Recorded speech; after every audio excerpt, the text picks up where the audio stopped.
जय श्री कृष्ण बंधुओं। आज हम कार्तिक माह महात्म के 9वां अध्याय का श्रवण करेंगे। राजा पृथु ने कहा, हे मुनीश्वर नारद जी, आपने कार्तिक माह के व्रत में जो तुलसी जी की जड़ में भगवान विष्णु का निवास बताकर उस स्थान की मिट्टी की पूजा करना बतलाया है, अतः मैं श्री तुलसी जी की महात्म को सुनना चाहता हूँ।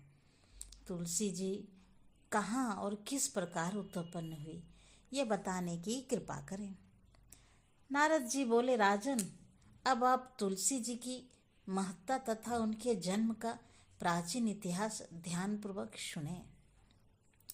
एक बार देवगुरु बृहस्पति और देवराज इंद्र भगवान शंकर का दर्शन करने कैलाश पर्वत की ओर चले।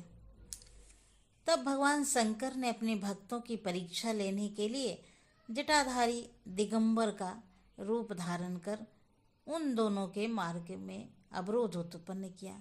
यद्यपि वह तेजस्वी, शांत, लंबी भुजा और चौड़ी छाती वाले गौर वर्ण, अपने विशाल नेत्रों से युक्त तथा सिर पर जटा धारण किए वैसे ही बैठे थे, तथापि उस भगवान शंकर को न पहचान कर इंद्र ने उससे उसका नाम व धाम आदि पूछते हुए कहा कि क्या भगवान शंकर अपने स्थान पर हैं या कहीं गए हुए हैं। इस पर तपस्वी रूप भगवान शिव कुछ नहीं बोले। इंद्र को अपने त्रिलोकीनाथ होने का गर्व था। उसी अहंकार के प्रभाव से वह चुप किस प्रकार रह सकता था। उसने क्रोधित होते हुए उस तपस्वी को धुड़क कर कहा, अरे, मैंने तुझसे कुछ पूछा है और तुम उसका उत्तर भी नहीं देता। मैं अभी तुझ पर वज्र का प्रहार करता हूँ, फिर देखता हूँ कि कौन तुम दुर्गति की रक्षा करता है।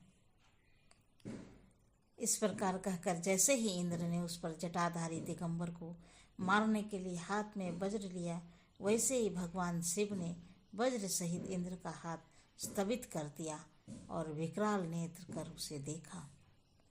उस समय ऐसा प्रतीत हो रहा था कि वह दिगंबर प्रज्वलित हो उठा और वह अपने तेज से जला देगा।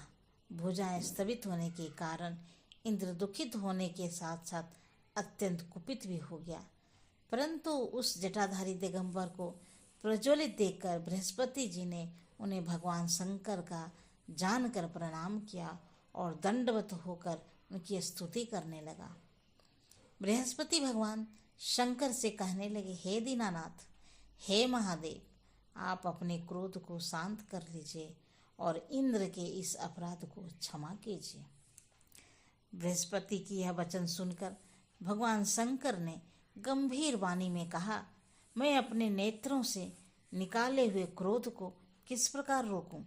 तब बृहस्पति ने कहा, भगवान, आप अपना भक्त वत्सल नाम सार्थक करते हुए अपने भक्तों पर दया कीजिए।